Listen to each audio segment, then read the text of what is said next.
கோவை மாவட்ட மலைப்பகுதிகள் மற்றும் நீலகிரி மாவட்டத்தில் இன்று கனமழைக்கு வாய்ப்பு. தமிழ்நாடு புதுச்சேரியில் 50 கிலோமீட்டர் வேகத்தில் பலத்த தரைக்காற்று வீசும் என்று வானிலை மையம் கணிப்பு.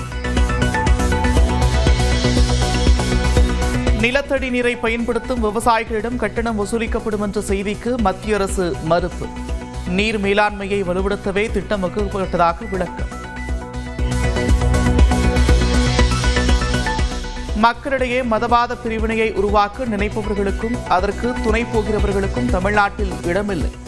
ஓரணியில் தமிழ்நாடு இயக்கம் குறித்து திமுக தொண்டர்களுக்கு எழுதிய கடிதத்தில் முதலமைச்சர் மு க ஸ்டாலின் திட்டவட்டம். திமுக மின்வாரிய தொழிற்சங்க தேர்தலை நடத்த உயர்நீதிமன்ற ஓய்வு பெற்ற நீதிபதி கிருபாகரன் நியமனம். 6 மாதங்களில் தேர்தலை நடத்த முடிக்க சென்னை உயர்நீதிமன்றம் உத்தரவு. சென்னை தாம்பரம் அருகே சாலை குண்டும் குழியுமாக இருப்பதால் விபத்தில் சிக்கிய இருசக்கர வாகனம். காதலன் கண்முன்னே காதலி உயிரிழந்த சோகம். விருதாச்சலம் அருகே மஞ்சள் காமாலை நோயால் 12 வயது சிறுவன் உயிரிழப்பு. மேலும் பலருக்கு உடல்நலம் பாதிக்கப்பட்டிருப்பதால் கிராம மக்கள் கவலை. ஜூலை 7ஆம் தேதி குடமுழுக்கு நடைபெறவுள்ள திருச்செந்தூர் முருகன் கோவிலில் தூத்துக்குடி எம்பி கனிமொழி மற்றும் அமைச்சர்கள் ஆய்வு. பக்தர்களின் வசதிக்காக செய்யப்பட்டுள்ள ஏற்பாடுகள் குறித்து அதிகாரிகளிடம் கேட்டறிந்தனர். சென்னையில் சுமார் 4000 சாலைகளை அமைக்கும் பணிகளை அடுத்த மாத இறுதிக்குள் முடிக்க வேண்டும். ஒப்பந்ததாரர்களுக்கு சென்னை மாநகராட்சி உத்தரவு. பள்ளிகளில் மாணவர்கள் தண்ணீர் குடிப்பதை உறுதி செய்ய இனி வாட்டர் பில். நாள் ஒன்றுக்கு 3 முறை பள்ளியில் மாணவர்கள் தண்ணீர் குடிப்பதை உறுதி செய்ய பள்ளிக் கல்வித்துறை நடவடிக்கை. இளைஞர் கடத்தல் வழக்கில் முன்ஜாமீன் மனு தள்ளுபடி செய்யப்பட்ட நிலையில் சட்டமன்ற உறுப்பினர் ஜெகன்மூர்த்தி தலைமறைவு. கைது செய்ய 4 தனிப்படைகளை அமைத்து சிபிசிஐடி விசாரணை. 1185 கோடி ரூபாயில் மகளிர் வேலைவாய்ப்பு மற்றும் பாதுகாப்பு திட்டத்தை செயல்படுத்த உலக வங்கி அனுமதி. 6 லட்சம் மகளிருக்கு திறன் பயிற்சி அளிக்க ஏற்பாடு. குற்றால மெயினருவியில் மலைப்பகுதியிலிருந்து அடித்து வரப்பட்ட உடும்பு. பெண்கள் அலறியெடுத்து ஓடிய நிலையில் லாவகமாக பிடித்த தீயணைப்புத்துறையினர். மொடக்குறிச்சி, அந்தியூர், மேட்டுப்பாளையம் சட்டமன்ற தொகுதி திமுக நிர்வாகிகளுடன் மு க ஸ்டாலின் சந்திப்பு.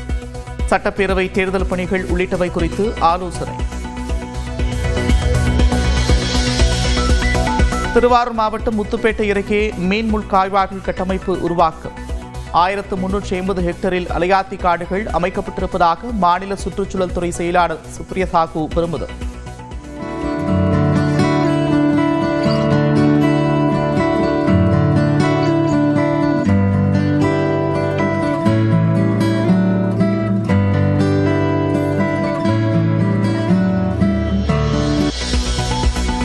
தருமபுரி மாவட்டம் பாலக்கோடு அருகே வீட்டிற்குள் புகுந்து கோழியை கவ்விச் சென்ற சிறுத்தை. சிசிடிவி காட்சிகள் வெளியாகியிருக்கும் நிலையில் வனத்துறையினர் தீவிர கண்காணிப்பு.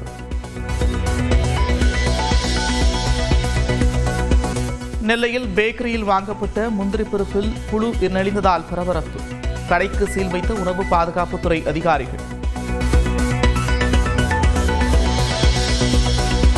ஒடிஷாவில் 2வது நாளாக பூரி ஜெகநாதர் கோவில் ரத யாத்திரை. முதல் நாளில் கூட்ட நெரிசல் ஏற்பட்ட நிலையில் லட்சக்கணக்கான பக்தர்கள் பங்கேற்பு.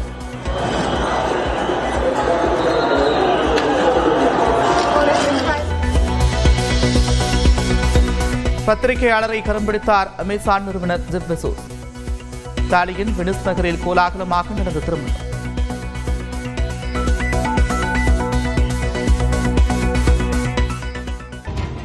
பொறியியல் தரவரிசையில் இடஒதுக்கீட்டு வாரியாக மாணவர்களின் பங்கு என்ன என்பதை வரைகலை மூலம் விளக்குகிறார் சிறப்பு செய்தியாளர் அபிநயா.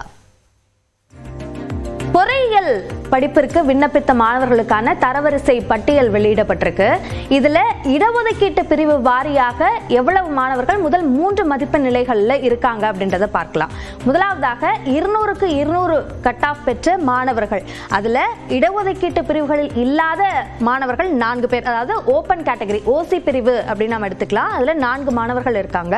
பிசி பிரிவை சேர்ந்து 73 மாணவர்கள் இருக்காங்க. இவங்க தான் இந்த 200க்கு 200 கட் ஆஃப்ல அதிக எண்ணிக்கையில இருக்காங்க. பிசி முஸ்லிம் எடுத்துக்கிட்டோம்னா 2 மாணவர்களும், அதே மாதிரி எம்பிசி பிரிவு எடுத்துக்கிட்டோம்னா 54 மாணவர்களும், எஸ்சி பிரிவை சேர்ந்த 7 மாணவர்கள், எஸ்சிஏ அதாவது எஸ்சி அருந்ததியர் அப்படின்ற அந்த பிரிவுக்கு தனியா இடஒதுக்கீடு இருக்கு. ஸோ அதுல ஒரு மாணவர் இடம்பெற்றிருக்காங்க அப்படின்றத பார்க்க முடியுது. இது 200க்கு 200 கட் ஆஃபோட நிலை. அடுத்ததாக 199.5 கட் ஆஃப் எடுத்துக்கிட்டோம்னா ஓசி பிரிவில் 13 மாணவர்கள் இடம்பெற்றிருக்காங்க. பிசி பிரிவில் 123 பேரும், பிசி முஸ்லிம் பிரிவில் 12 பேரும், அதே மாதிரி எம்பிசி பிரிவில் 89 பேரும், எஸ்சி பிரிவில் 10 பேரும் இடம்பெற்றிருக்காங்க. எஸ்சிஏலையும் எஸ்டிலையும் இந்த பிரிவில் யாரும் 199.5 கட் ஆஃப் பெறல. அடுத்ததாக 199 அந்த கட் ஆஃப் எடுத்துக்கிட்டோம் அப்படின்னா 17 பேர் ஓசி பிரிவில் இருக்காங்க, அதாவது இடஒதுக்கீட்டு பிரிவுகளில் அல்லாத மாணவர்கள் அப்படின்னு நம்ம சொல்லலாம். அடுத்ததாக பிசி பிரிவில் 183 பேரும், பிசி முஸ்லிம் பிரிவில் 9 பேரும், எம்பிசி பிரிவில் 107 பேரும், எஸ்சி பிரிவில் 12 மாணவர்களும் இடம்பெற்றிருக்காங்க.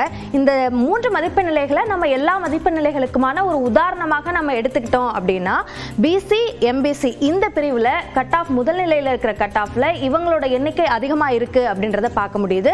அதே மாதிரி எஸ்சிஏ எஸ்டி இந்த பிரிவுகளை சேர்ந்த மாணவர்களோட எண்ணிக்கை குறைவாக இருக்கு அப்படின்றதையும் பார்க்க முடியுது. குறிப்பா எஸ்டி பிரிவு எடுத்துக்கிட்டோம்னா 197 வாங்கிய மாணவர் தான் அந்த கம்யூனிட்டி ரேங்க்ல முதலிடம் பெற்றவராக இருக்கிறார். அடுத்ததாக பெண்களுடைய பங்கீடு அப்படின்னு நம்ம எடுத்துக்கிட்டோம்னா பொறியியல் தரவரிசை பட்டியல்ல முதல் 10 இடங்கள்ல 7 மாணவிகள் இடம்பெற்றிருக்காங்க அப்படின்றது ஒரு குட் சைனா பார்க்கப்படுது.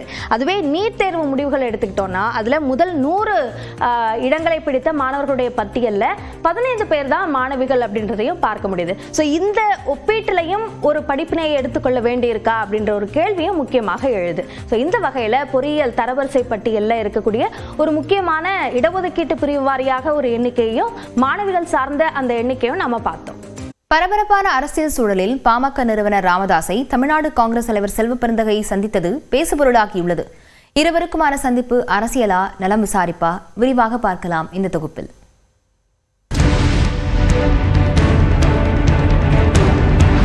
ராமதாஸ் அன்புமணி இடையே நிலவும் சலசலப்பிற்கு மத்தியில் பாமக யாருடன் கூட்டணி அமைக்க உள்ளது என்ற பெரும் கேள்வி எழுந்துள்ளது. மக்களவைத் தேர்தலில் பாஜகவுடன் கூட்டணி அமைத்ததில் தனக்கு துளியும் விருப்பமில்லை என போட்டுடைத்த ராமதாஸ் பாஜகவை சமாதானம் செய்யவே திமுகவை அன்புமணி விமர்சிப்பதாகவும் கூறி பரபரப்பை கிளப்பினார். மேலும் மதுரை முருகபக்தர் மாநாட்டில் அண்ணா பெரியார் குறித்த வீடியோ ஒளிபரப்பப்பட்ட விவகாரத்தில் பாஜகவுக்கு நேரடியாக கண்டனம் தெரிவித்தார் ராமதாஸ். இந்நிலையில் விழுப்புரம் தைலாபுரம் தோட்டத்தில் பாமக நிறுவனர் ராமதாஸை தமிழ்நாடு காங்கிரஸ் தலைவர் செல்வ பெருந்தகை நேரில் சந்தித்தது தமிழ்நாடு அரசியலில் பூகம்பத்தை கிளப்பியுள்ளது.